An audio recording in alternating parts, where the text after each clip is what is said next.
What's up, y'all? So today I got one of my friends, Eli, here as my guest. So we're going to talk about spirituality and what I said, spiritual calling? Yes.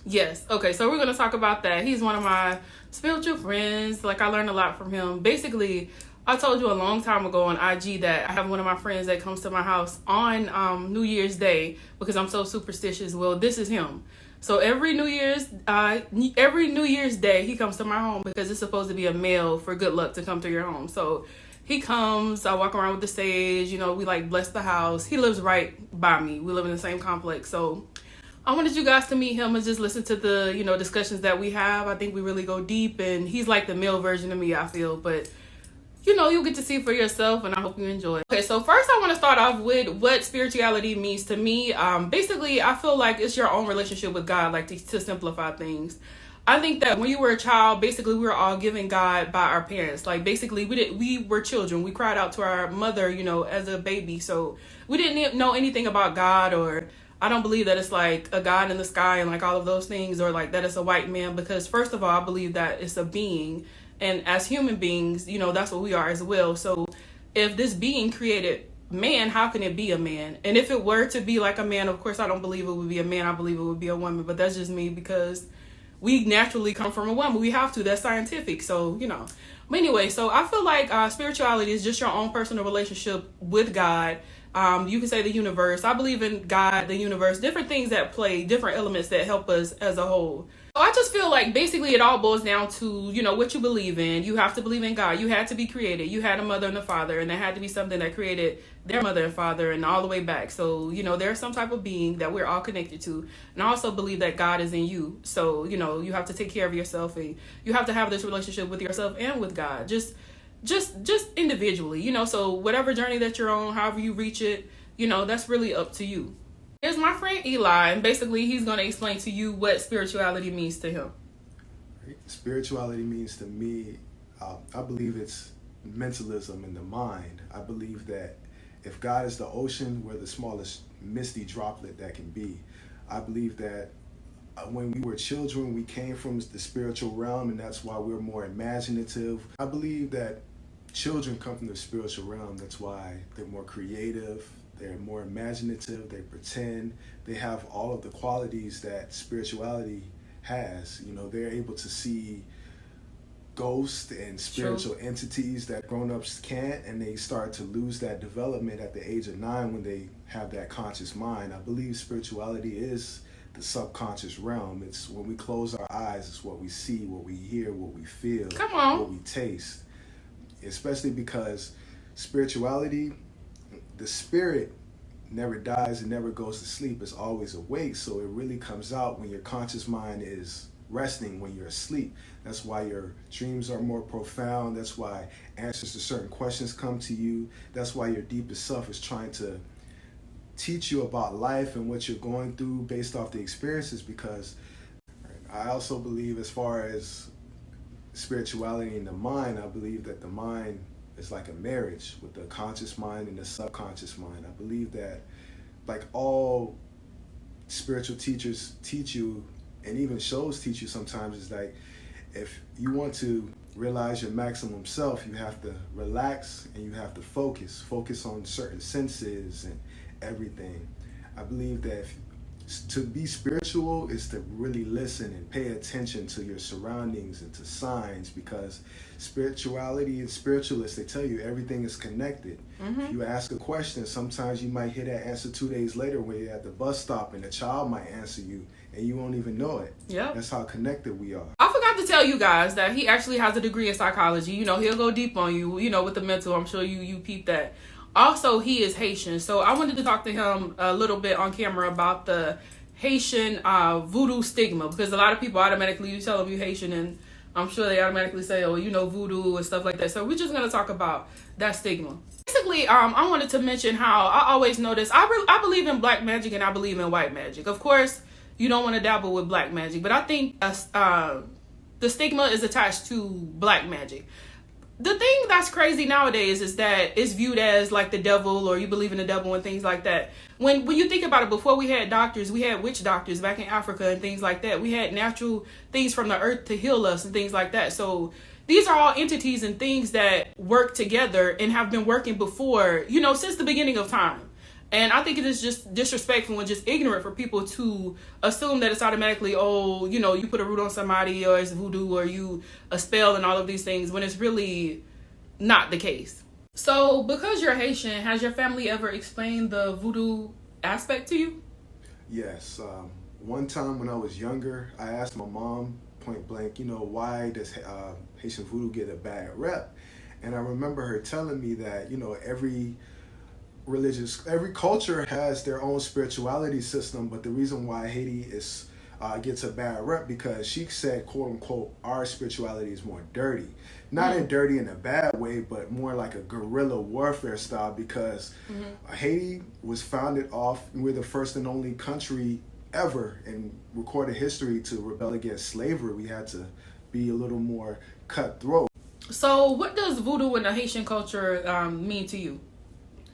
To me, voodoo, it's a religion and it's a spiritual system. When I was growing up, voodoo was a part of our household. Not saying that my parents did it or anything like that, but if you're a Haitian, you know about the Haitian dreams. You know how sometimes you want to go out and your mom said you can't because she had a dream. You'll see certain images in your home, like the Black Madonna, and you may not know that it was, a spiritual, a Haitian deity at the time until you get older. Right. A lot of stuff like that. It's a beautiful thing because it reminds you that you come from someplace, True. It's our spiritual system before we came to America. It's the same as Brazil. Brazil has capoeira, the Cubans, they have Santeria. Basically, the whole idea of making this video was today I was at work. I was just thinking about how I always get nudges to do stuff, like even making YouTube videos. People been telling me I need to make YouTube videos. I was fighting against it because I'm more like a shy person, or I'm more like low key. I don't like attention and things like that. So I really wasn't for getting in front of the camera and look at me and listen to me. That really wasn't my thing. But I kept on getting nudges from the universe and things like that, and I kept getting the same message from multiple people. So I'm like, okay, so let me go ahead and do this. When I did it, I kept getting so much feedback about it. Really, people really listened to me, and what I said to them really stuck. And so I was just like, okay, so maybe I need to go ahead and do this. It's kind of like a part of a calling, down the line, some things that I'm doing, I'm working on myself, and I want to uplift other people, and I'm writing a book about it and things like that. So it's kind of going to come all together. You'll be able to see it, if you stick around, and down the line, you'll see what's going on. So let's talk about spiritual calling for you. You mentioned that you can read energy. Right. I was always, when I was a kid, I could always read energy. I could feel certain spiritual energy, such as I could feel death on people. I could feel somebody's really happy or sad. It's just, I'm not saying I'm special or anything, but I was always an introverted child. I would always be more focused on observing and listening and paying attention. So, when I quiet my mind enough, then I can get certain vibes, and based off that energy and that emotion, I can almost read what they're thinking and, the energy around them. I know exactly what you mean, because basically I'm the same way. I never knew what all of this energy and all of these things, it's kind of like new terminology in the last few years that I discovered, because it's I already knew that I had vibes with people. Some people gave you bad vibes. I call it vibes. And it's but it's energy. It's you don't want to be around it, or it's just dark, or people can act in your face, be nice to you, but you really know what's really going on. You can really feel what's going on. And I felt like that as a child. When I was little, my family used to actually bring people to me, like my mom, and she'd be like, so tell me what you think about such and such after the fact. And she told my grandma, she's always right about people. And they did say that I was actually special.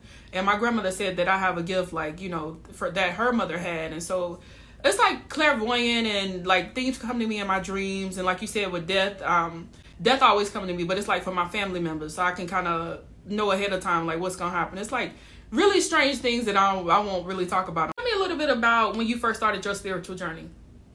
Well, when I first started my spiritual journey, this was about when I was 21. I pretty much hit rock bottom emotionally, and it was like an emotional odyssey, finding my way. And when I hit rock bottom, I started learning more stuff. I started to, become more wise, read more, and little by little I started to get into stuff such as meditation, astrology, got into crystals and everything. And I just started paying attention to my surroundings and learning off of everything and people, and that's where I'm at today. I'm still learning. Let's talk about when we first met. We used to work together. So as you see, I always wear jade necklace. I never take it off. So when we met at work, he was like, I want to call you Empress. And so ever since then, he's called me Empress, and he's the only one that does that. Now, I didn't know about the Empress or tarot until years later. Basically, the Empress she has like all of these powers and different things that really sum me up as a whole. But I didn't even realize the Empress in myself until like many years later. And he said it like many years before. But so I just think it was really cool. The first day that we met, we actually brought out our crystals. Like I had crystals in my purse, and like we compared. And it's a thing that I carry on me called High John the Conqueror. He carries it on him too. My grandfather carried it on him. So with High John the Conqueror, I really know certain spiritual people and certain things. I really know what's real. By certain 30 years later, that's when I got into the tarot reading. Really, I bought my own cards last year, and I started and just follow my intuition, and I'll be right for a lot of things. I was so right that I actually did a reading for one of my friends. Within 24 hours, her brother passed away, and death came up in the reading. It was crazy. And I was like, I'm not reading for anybody else. But just, wow, it's crazy how the universe will tell you to do things and you follow it. But he is one of my guys. I'll do a tarot reading on myself. I'll send him the picture. I'll text it to him. I'm like, tell me what you interpret this as. So, it's just so crazy how we connected. And with the tarot reading, it came up years later, and I wasn't even into it yet. I call him my Nostradamus because of that. I guess for you, we can start with the High John the Conqueror root. That's where we connected, and we found out that we both carried it on ourselves for protection. So, right. The reason why I carry High John the Conqueror is because of the old school fables about how High John the Conqueror was a prince that willingly came to America to help his people. I love the fact that he was the type of man that he could not be dominated, he could not be bent, especially by his enslavers. All that they tried to do, they all failed. And I believe that especially now, we need that energy. We need to keep that in us between the whole police brutality, and the whole racism. We have to go back to the African fables and the anecdotes and the stories to give us confidence and inspiration. We need that energy right now, and that's why I always keep High John with me. As you guys know, I love crystals. He's into crystals as well. And so I'll let him talk a little bit about that. Right. Now, as far as crystals, I've been into crystals since 2010 when I was in college, and I've had a couple of experiences that got me really hooked onto crystals. There was this one experience where I didn't really go to class like that, and then I had to study for an exam that I barely knew anything about, and I was holding on to the crystal with the intention that all of the information that I studied would be in that crystal. And lo and behold, I had the highest grade in the class. The next highest score was a 67% when I had a 92%. So that kind of made me think a certain way. And then I had a crystal for prosperity. I believe it was an emerald. Now we're talking about astrology. We connected over astrology too. Like I'm big on astrology. You should already know that as well. He has a IG page. It's Astro Life Lessons on IG. So I'll let him talk a little bit about that. Yes, one of my biggest passions in the world is astrology. I love astrology, and my personal belief is that energy influences us. And when we were born out of the womb, when we were in the womb, we were protected by our mother. But when we came out, I believe the thing that makes us cry and everything is all of the energies that affects us. We know that the sun affects us. We know that the moon affects us. But what about the other planets? What about the constellations? I believe that everything has an effect on us, and the way that the planets move has a certain effect. And if you go on my page, I teach on what's happening in the world as far as certain things that we really can't really get into. We're gonna wrap up this video. This was his very first video on camera, YouTube, and I'm so proud of him for doing this, for coming over. And if you have any questions, about astrology, Astro Life Lessons, I'll put his name below, his IG page, the link below. So just hit him up, ask him any questions. He's very smart, very, creative. Thank you. I appreciate that. Astro Life Lessons. Anything about astrology, I practice sidereal astrology, I get into, the difference between the regular astrology that everybody's into versus the Eastern astrology, also known as sidereal. So if you have any questions, if you're curious, I'm on Instagram, Astro Life Lessons. Holler at your boy. Yes.